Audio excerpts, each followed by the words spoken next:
जय हिंद। स्वागत है आप सभी का आपके अपने YouTube चैनल अपना एजुकेशन पर। दोस्तों, पिछले वीडियो में हम लोगों ने पूरक कोण, समपूरक कोण, ऋजुपूरक कोण, अनुपूरक कोण, रेखीय युग्म कोण इस सब के बारे में डिटेल से पढ़ चुके हैं। आज हम लोग उससे आगे पढ़ेंगे। इस वीडियो में सबसे पहले हम लोग शीर्षाभिमुख कोण के बारे में जानेंगे, उसके बाद एकांतर कोण के बारे में, संगत कोण के बारे में, सबको हम लोग डिटेल से पढ़ने वाले हैं आज। चलिए शुरू करते हैं।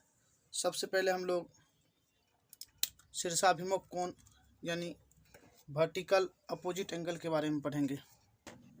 ठीक है, सबसे पहले है आपका शीर्षाभिमुख कोण।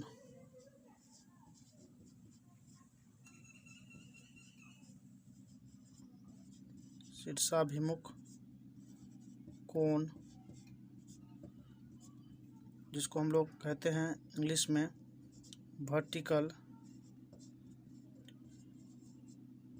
Vertically opposite angle.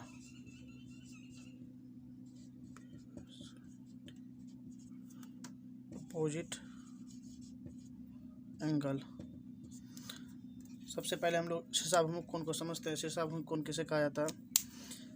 तो जब दो रेखा एक दूसरे को प्रतिच्छेद काटती है, जैसे देख लीजिए एक रेखा ये है और दूसरी रेखा ये है। जब दो रेखा एक दूसरे को काट रही है तो उसका अपोजिट एंगल जो होता है सामने वाला, वो आपस में क्या होता है, वो बराबर होता है। जैसे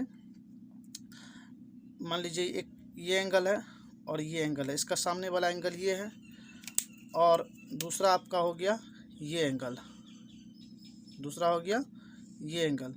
तो ये एंगल जो होगा सामने वाला यह इस एंगल के बराबर होगा और यह एंगल जो होगा यह इस एंगल के बराबर होगा। तो यानी शीर्षाभिमुख कोण क्या हुआ? तो जब दो रेखा किसी एक पॉइंट पर एक दूसरे को काटती है तो उसका आमने सामने कोण आपस में बराबर होता है। ये कोण यदि मान लीजिए ए होगा तो ये कोण भी ए ही होगा, और यदि ये कोण बी हुआ तो ये भी कोण कितना होगा? बी होगा। यानी आमने सामने वाली कोण हमेशा क्या होता है? आपस में बराबर होता है। किस थॉट से? तो शीर्षाभिमुख कोण यानी वर्टिकल अपोजिट एंगल से। तो हम लोग समझे। अब हम लोग देखते हैं एकांतर कोण, संगत कोण, इस सब को समझने की कोशिश करते हैं। देखिए, जैसे मान लिए ये दो को लाइन दिया हुआ है, दो लाइन, यह ए बी है और यह सी डी है, और यह दोनों जो है आपस में समांतर है, और यह ए बी जो है वह सी डी के क्या है? समांतर है। ऐसा दे रखा है। जब यह समांतर रहे तो देखिए क्या होता है, समांतर रहता है और उसको अगर एक रेखा प्रतिच्छेदित करता है, कोई रेखा सी डी से प्रतिच्छेदित करता है कोई रेखा, तो उस कंडीशन में क्या होता है? तो देखिए यहाँ भी चार एंगल बनेगा। एक ये हुआ, दो, तीन, चार, इधर भी हो गया, एक, दो, तीन, चार, टोटल 8 एंगल बनता है। अब इस एंगल में क्या होता है कि इसमें आपका सबसे पहला जो अभी जस्ट हम लोग पढ़े हैं, कौन सा? अपोजिट वर्टिकल साइड एंगल जो होता है, उसमें क्या होता है? शीर्षाभिमुख कोण। इसमें यह कोण इस कोण के बराबर होगा, यह इस कोण के बराबर होगा, ये कोण इसके बराबर होगा, ये कोण इसके बराबर होगा। एक तो ये कंडीशन हुआ। दूसरा अब होता है हमारा सबसे पहले संगत कोण। जैसे मान लीजिए हम पहला इसको मान लेते हैं 1 नंबर कोण, एंगल 1, इसको मान लीजिए एंगल 2, ये है आपका एंगल 3, ये है आपका एंगल 4, ये है आपका मान लीजिए 5, ये हो गया 6, ये हो गया 7 और ये हो गया 8। चारों एंगल हम लोग डिनोट कर चुके हैं। अब देखिए सबसे पहला जो होता है आपका संगत कोण से, सबसे पहला संगत कोण से जो होता है,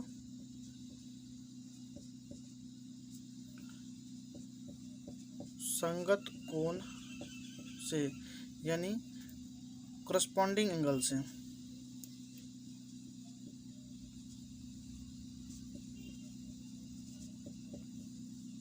करस्पॉन्डिंग एंगल से जो होता है वो आपका क्या होता है?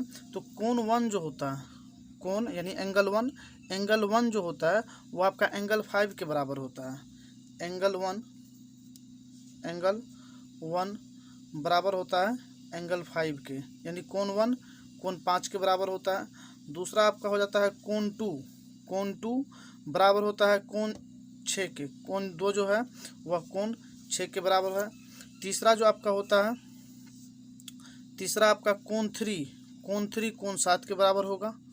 कोण 3 बराबर कोण 7 होगा। और चौथा आपका हो जाएगा कोण 4 बराबर कोण 8। कोण 4 बराबर कोण 8। तो ये जो होता है ये आपका होता है संगत कोण से। ये तो हो गया संगत कोण। अब हम लोग देखते हैं एकांतर कोण, यानी अल्टरनेट एंगल से जो होता है वह कैसे कौन किस कोण के बराबर होता है, अब हम लोग वो देखते हैं। अब देखिए, अब दूसरा होता है आपका एकांतर कोण। होता है एकांतर कोण यानी अल्टरनेट एंगल।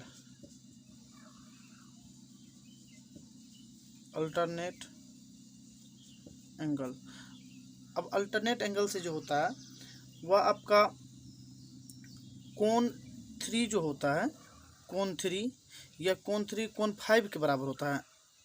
यह कोण एकांतर, यह कोण के बराबर यह कोण होगा, और दूसरा यह कोण के बराबर यह कोण, यानी 4 के बराबर 6 होगा, 3 के बराबर 5 होगा।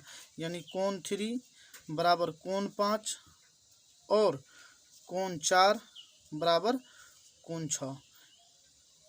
यह आपका होता है एकांतर कोण से। और तीसरा जो आपका होता है वह होता है कोण 2 कोण 8 के बराबर। एंगल 2 बराबर होता है एंगल 8 का, और एंगल 1 जो होता है वह बराबर होता है एंगल 7 का। यानी यह एंगल 3 बराबर एंगल 5, एंगल 4 बराबर एंगल 6, एंगल 2 बराबर एंगल 8 और एंगल 1 बराबर एंगल 7। यह आपका होता है एकांतर कोण से। अब इसमें एक चीज़ और ध्यान रखना है कि कोण 3 और प्लस कोण 6 बराबर हमेशा 180 डिग्री होता है। यानी इस एंगल और इस एंगल का योग जो होता है वह आपका 180 डिग्री होता है। उसी तरह से कोण 4 और प्लस कोण 5 बराबर यह भी होता है आपका 180 डिग्री। यानी ये कोण और ये कोण दोनों का योग कितना होता है, तो 180 डिग्री होता है। कभी कभी आपको इसका भी ज़रूरत पड़ सकता है। अब हम लोग कुछ और देखते हैं आगे, इससे आगे देखते हैं। अब देखिए, यदि कोई 3 लाइन आपस में समांतर हो, जैसे एक लाइन ये लाइन हुआ, इसको हम लोग मान लेते हैं L1। दूसरा एक ये लाइन हुआ, इसको हम लोग मान लेते हैं L2। और तीसरा आपका ये लाइन हुआ, इसको हम लोग मानते हैं L3। और यह जो है इस तरह से इसको 2 रेखा काट रही हो, पहली रेखा ये हुआ और दूसरी ये हुआ। अगर इस तरह से इसको डिवाइड कर रहा हो, हाँ, तो उस कंडीशन में जो होता है, जैसे मान ली इसको पहले हम लोग क्या मानते हैं, P मान लेते हैं, इसको Q मान लेते हैं और इसको R मान लेते हैं। ये आपका हो गया S, ये हो गया T और ये आपका हो गया U। अगर इस तरह से तीनों रेखा समांतर हो, यानी L1 L2 के समांतर हो और L2 L3 के समांतर हो, तो उस कंडीशन में इस पे कुछ क्वेश्चन पूछ दिए जाते हैं। जैसे आपको कोई 3 दे देगा, यहाँ से यहाँ तक का डिस्टेंस दे देगा, ये डिस्टेंस दे देगा, ये डिस्टेंस दे देगा, ये डिस्टेंस निकालने बोल देगा, या कोई या इधर का 3 दे देगा, ये वाला निकालने दे देगा। तो इसमें सबसे पहली बात जो ध्यान रखना है वो चीज़ आप देख लीजिए। सबसे पहले यदि दिया हो, यदि L1 समांतर हो दिया हो L2 का और L2 समांतर दिया हो आपका L3 का, L1 L2 का और L3 का, ऐसा अगर दिया हो L1 समांतर है L2 का और L2 समांतर हो L3 का, तो हमेशा जो होता है, तो हमेशा L1 समांतर होता है L3 का। सबसे पहला ये बात को आपको ध्यान रखना है। यदि ये L1 इसके समांतर हो और L2 इसके समांतर हो, ये दिया हो, तो हमेशा L1 जो होता है वो L3 के समांतर होता है। और इसमें आपको जो है एक फॉर्मूला याद रखना है, जिस पे अगर मान ली डिस्टेंस दे दिया हो, अगर उसको निकालने के लिए हो, तो इसका आपका हो जाता है PQ बटे QR, पी क्यू बटे क्यू आर बराबर में हो जाता है आपका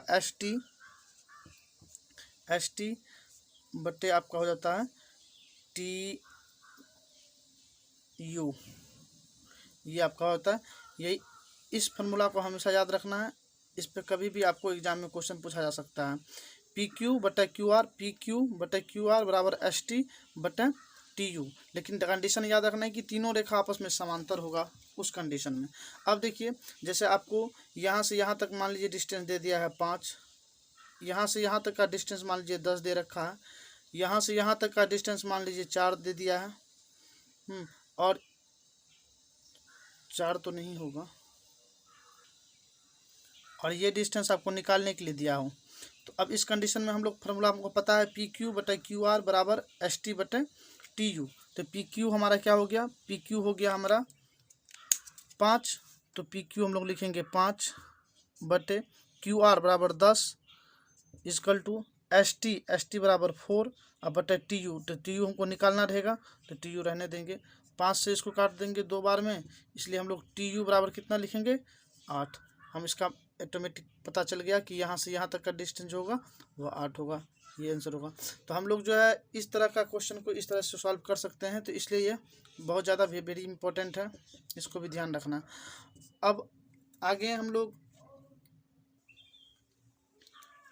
इस वीडियो में हम लोगों ने शीर्षाभिमुख कोण, दूसरा आपका हो गया संगत कोण, एकांतर कोण, ये सब के बारे में समझ लिया है। ये थ्योरम भी हम लोगों ने अच्छे से समझ चुके हैं। मिलते हैं अगले वीडियो में। उस वीडियो में हम लोग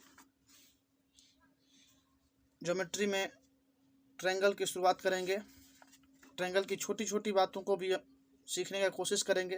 पहले छोटी छोटी बात सीखेंगे, उसके बाद धीरे धीरे उससे आगे भी हम लोग सीखेंगे। मिलते हैं उस वीडियो में, तब तक के लिए धन्यवाद। जय हिंद।